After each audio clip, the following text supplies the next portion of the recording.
తిరుమల శ్రీ వెంకటేశ్వర స్వామి ఆలయంలో బుధవారం కోయల్ ఆళ్వార్ తిరుమంజనం జరగనుంది. ఈ కార్యక్రమానికి సంబంధించిన పరదాలు సిద్ధమయ్యాయి. 27 సంవత్సరాలు పరదాలు మణి అనే వ్యక్తి శ్రీవారికి ప్రతి ఏటా 4 సార్లు పరదాలను అందిస్తూ వస్తూ ఉన్నారు.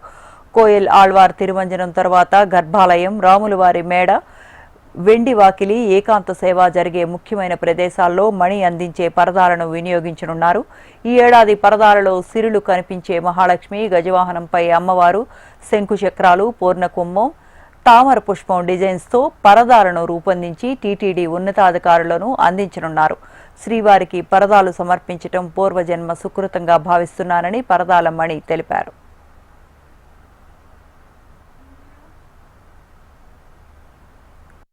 కలియుగ దైవం శ్రీ వెంకటేశ్వర స్వామి ఆనంద నిలయానికి నూతన పరదాలు సిద్ధమయ్యాయి. 27 సంవత్సరాలుగా ఆ దేవదేవుడికి ప్రతి ఏటా 4 సార్లు తిరుమంజనం, గుడి శుద్ధి కార్యక్రమం రంగరంగ వైభవముగా పవిత్రమైన గంగా జలాలు, పసుపు, కుంకుమ, పచ్చకర్పూరము, వట్టి వేరులు, గచ్చల పొడి లేపనం చేసి కైంకర్యం చేసే స్వాములు, అర్చకులు, గుడి అధికారులు కలిసి అద్భుతంగా స్వామి గుడి శుద్ధి కార్యక్రమం చేస్తారు.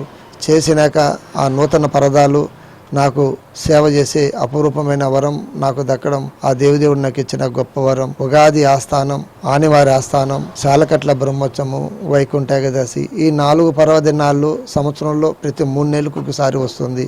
బంగారి వాకలిలో స్వామికి సుప్రభాతం ఉపయోగించే పరదాల్లో అమ్మవారు గజవాహనము, మహాలక్ష్మి, పూర్ణకుంభము, స్వామి నేత్ర దర్శనము, శంకు చక్రాలు, తిరునామము, ఆర్టిఫిషియల్ డైమండ్స్, స్టోన్స్, బంగారు లేసులు, అద్భుతమైన నగీషన్లతో ఆ పరద మీద ఆ దేవదేవుడు మొట్టమొదట గడప కాబట్టి భక్తులు కూడా దాన్ని చెంతనే ఉంటారు కాబట్టి పరదా వేసినా కూడా ఆ భక్తుల్లో ఏమాత్రము కొంచెం అలసట లేకుండా ఆ దేవతామూర్తిని దగ్గర ఉండి తరించాలని ఆ దేవదేవుడు నాకు చెప్పడం గొప్ప వరముగా భావిస్తున్నాను. రాములవారి మేడ పరదా ఒకటి, కులశేఖర పరదా ఒకటి, సైన్య మండపం కొరాలము, గర్భాలయం కొరాలము, ప్రతి 3 నెలలకు ఒకసారి 5 పరదాలు ఆ దేవదేవుడికి కాలిబట్టన తీసుకుని పోయి పుష్కరంలో స్నానం చేసుకొని వరాహస్వామి దర్శనం చేసుకొని 4వ మడ ప్రత్యక్షం చేసుకొని సాయంకాలము తోమలలో ఆ దేవదేవుడి సన్నిధిలో గుడి అధికారులకి